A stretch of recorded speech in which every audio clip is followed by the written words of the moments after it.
디지털 배움터 기초 크리에이터를 위한 저작권 관리. 제가 어릴 때 만화는 만화가게에서 빌려보거나 만화 잡지나 단행본을 구입해서 읽었습니다. 그리고 웹툰이 보편화되면서 스마트폰이나 PC로 언제 어디서나 편리하게 만화를 접할 수 있게 됐는데요. 그런데 웹툰은 인터넷 포털에서 제공하는 무료 콘텐츠라는 인식이 많더라고요. 사실 웹툰뿐만 아니라 SNS에서 콘텐츠나 정보를 쉽게 접하고 주고받으며 공유하다 보니까 창작자의 권리인 저작권을 간과하는 경우가 많이 생깁니다.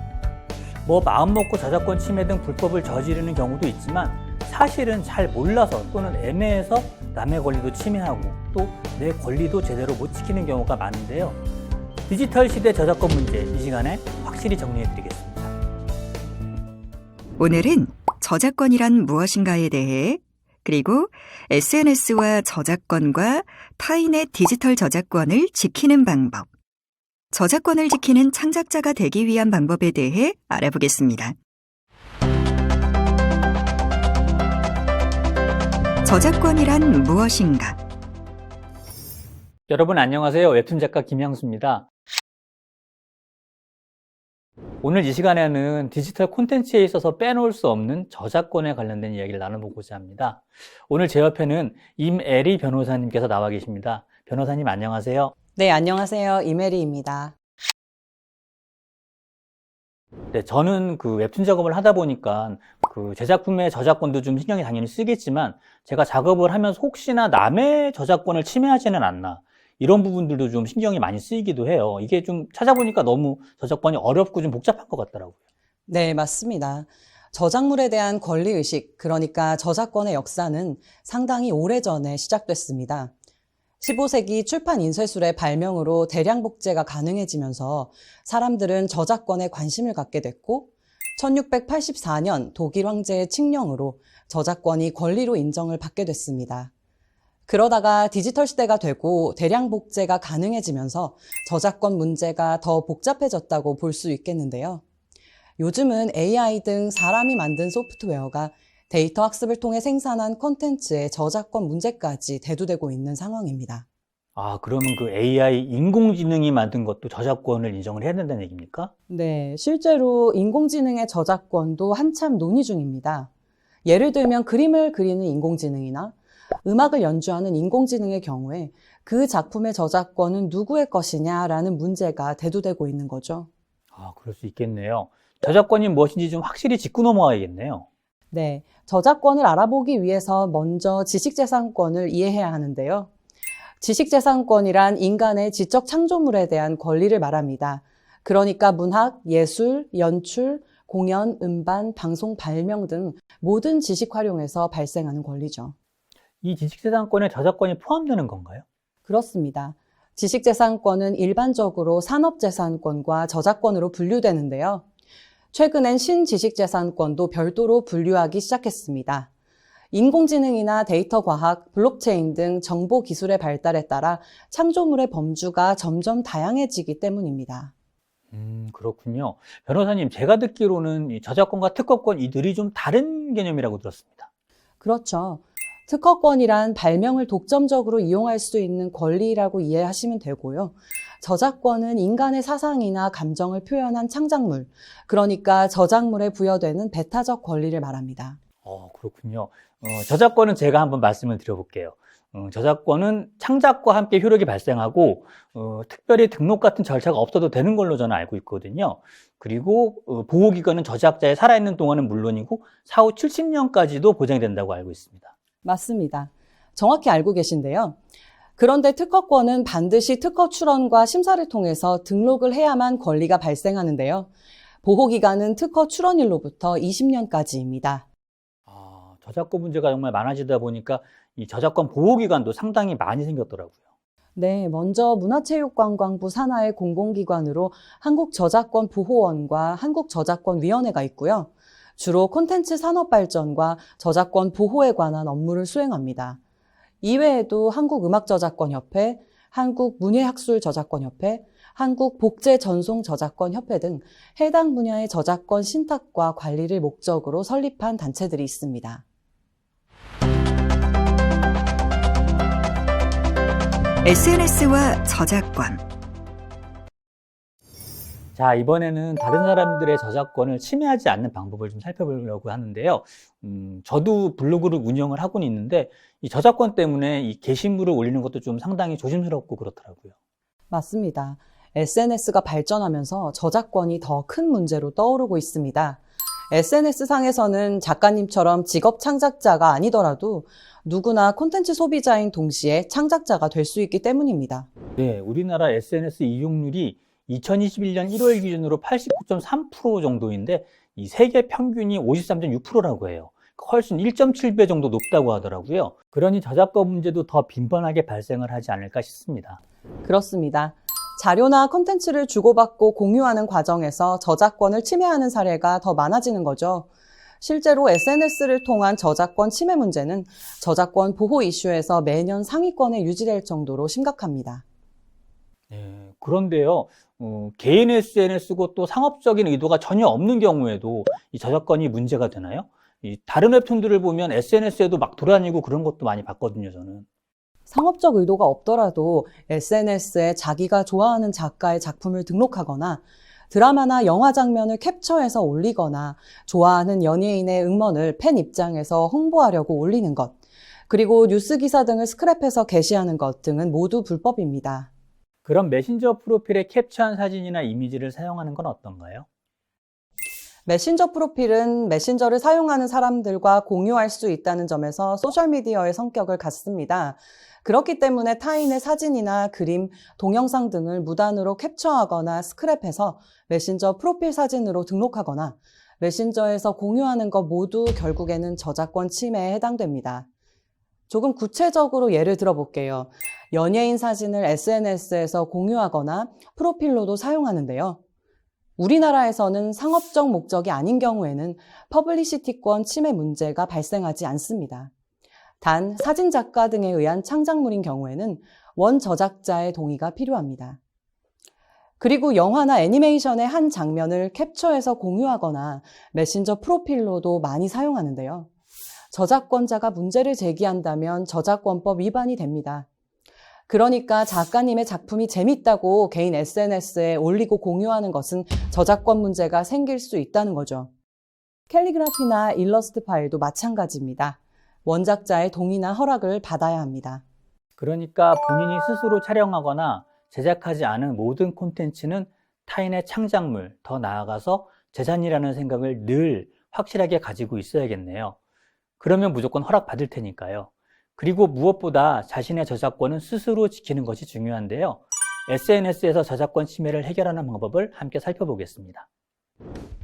SNS에서 저작권 침해를 당했을 경우 해결하기 위한 방법에 대해 알아볼까요? 먼저 인스타그램에서 저작권 침해 내용을 신고하려면 게시물 우측 상단에 점 3개 아이콘을 클릭하고 신고를 다시 클릭합니다. 그리고 게시물을 신고하는 이유로 부적절합니다를 클릭한 다음 지적재산권 침해를 클릭합니다. 지적재산권 침해 관련 가이드라인을 확인하고 고객센터에서 신고를 클릭합니다. 그 다음 지적재산권과 저작권 내용을 확인하고 어떤 권리가 침해되었는지를 선택합니다. 그리고 저작권 신고 양식에서 권리 소유자와의 관계를 선택하고 보내기를 클릭하면 저작권 침해 신고 접수가 완료됩니다. 다음으로 유튜브에서 저작권을 침해당했을 경우에는 고객센터로 들어가서 정책, 안전 및 저작권을 클릭하여 저작권 침해 신고 및 보호를 위한 정책을 확인하고 진행할 수 있습니다. 네이버는 첫 페이지 제일 아래쪽 고객센터를 통해 저작권 보호센터에 접속하고 저작권 사전보호 요청이나 저작권 침해 신고를 진행하면 됩니다. 페이스북의 경우에는 먼저 도움말 및 지원을 선택하여 고객센터를 선택합니다. 고객센터 화면에서 정책 및 신고를 클릭하고 지적재산권의 저작권을 선택합니다. 저작권의 내용 중 중간에 이 양식이라고 되어 있는 부분을 클릭합니다. 화면에 저작권 신고 양식 내용을 확인하여 저작권 신고를 진행하시면 됩니다.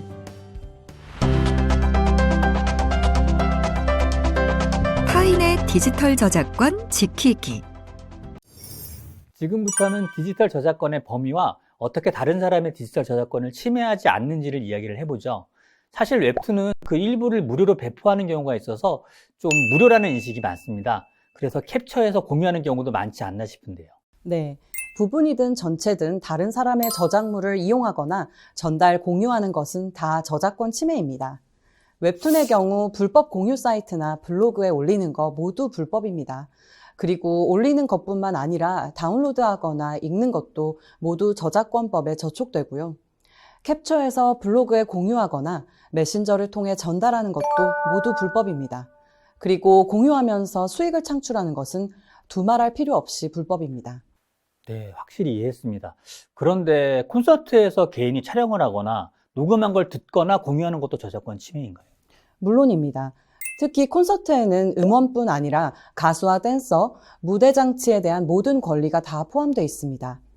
영화관에서 스마트폰 등으로 촬영하거나 인증샷을 찍고 SNS에 공유하는 경우 복제권과 공중송신권 침해가 될 수 있습니다. 그리고 영화 내용을 일부 포함한 리뷰를 작성해서 공유하는 것도 저작권 침해에 해당합니다. 전시회는 아예 촬영을 금지한다는 안내문이 있는데요. 촬영 자체가 저작권 침해가 되는 건가요? 그렇습니다. 전시물의 촬영은 물론 인증샷, SNS 공유 모두 불법입니다. 무조건 사전에 관계자에게 문의해서 허가를 받아야 합니다. 그런데 인터넷에 업로드되는 순간 불특정 다수에게 노출되기 때문에 저작권의 전송권을 침해한다고 판단할 여지도 있습니다. 아무래도 사용료를 낸다든지 하는 게 좀 익숙치가 않아서 본의 아니게 저작권 문제가 생기는 경우도 많지 않나 싶습니다. 맞습니다. 사실 디지털 콘텐츠나 디지털 플랫폼의 역사가 그리 길지 않죠. 그러다 보니 초창기에 홍보를 위해 무료 배포를 하기도 하고요. 그러다 보니 왠지 비용을 지불하면 손해보는 느낌도 있는 것 같습니다. 실제로 한국저작권보호원의 설문에 따르면 불법 복제물을 이용하는 이유를 묻는 질문에 무료이거나 매우 저렴하기 때문, 이용하기 편해서, 계속 사용해서 익숙하기 때문, 원하는 콘텐츠를 쉽게 구할 수 있어서라고 응답한 경우가 많습니다. 불법 복제나 유통 때문에 창작자에 마땅한 권리가 보장되지 못한다면 콘텐츠의 질은 떨어질 수밖에 없습니다. 그건 결국 콘텐츠 소비자에게도 손해가 될 텐데요. 창작자의 저작권을 지켜주는 방법은 불법 복제품이 아니라 제대로 된 정품을 구매하는 것이겠죠? 맞습니다. 영화나 TV 프로그램, 음악, 웹툰 등의 디지털 콘텐츠는 무조건 구입한다고 생각하시면 될 것 같습니다. 저작권을 지키는 창작자 되기. 지금부터는 크리에이터, 창작자 입장에서 얘기를 해볼게요.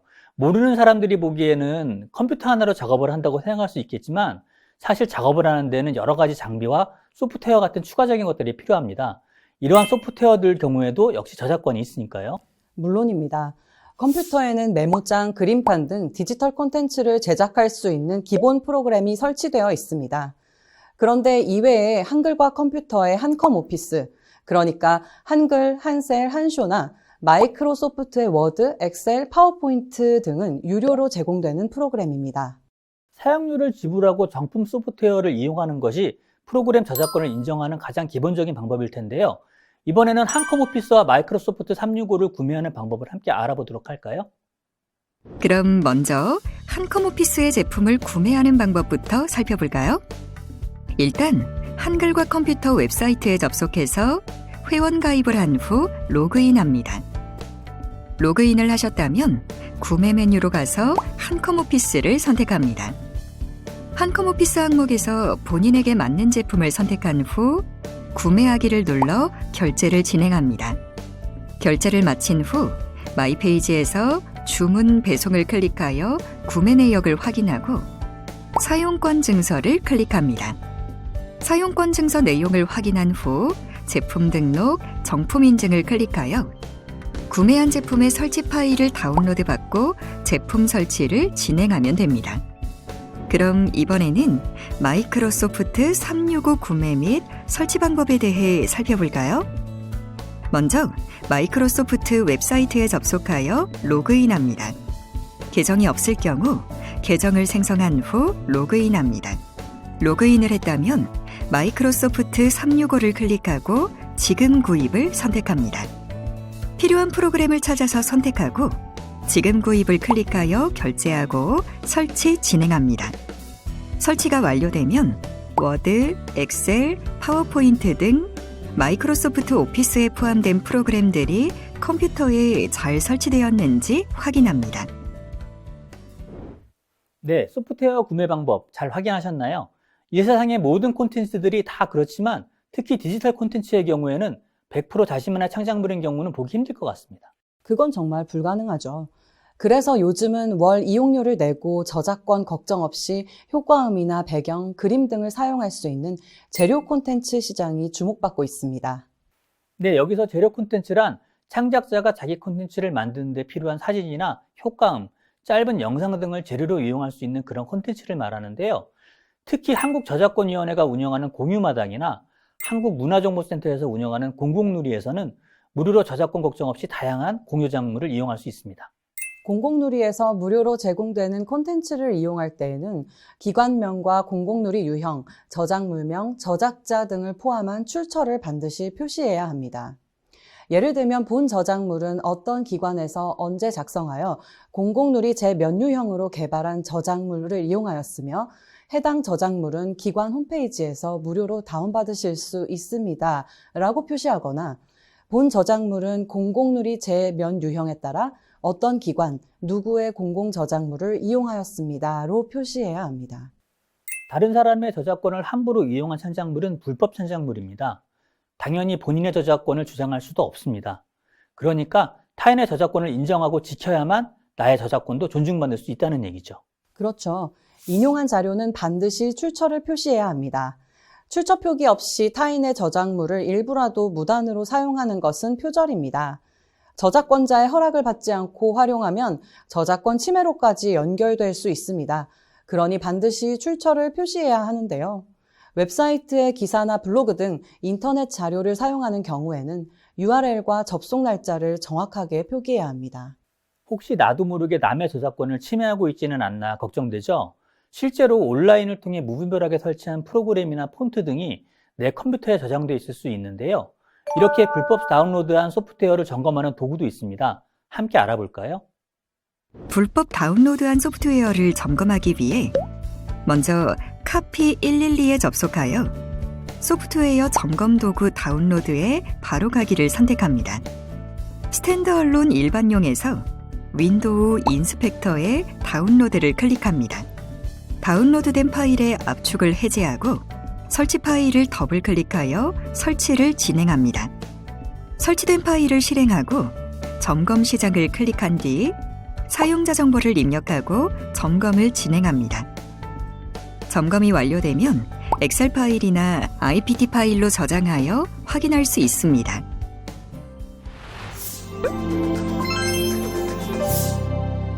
되돌아보기. 네, 오늘은 크리에이터를 위한 저작권 관리라는 주제로 변호사님과 함께 이야기 나눠보았습니다. 네, 타인의 저작권을 먼저 인정해야 나의 저작권도 주장할 수 있겠죠. 창작자의 권리가 존중되고 지켜질 때 수준 높은 콘텐츠가 만들어질 수 있다는 사실도 꼭 기억해 주시면 좋겠습니다. 네, 그럼 오늘 이 시간 마치도록 하겠습니다. 여러분, 감사합니다.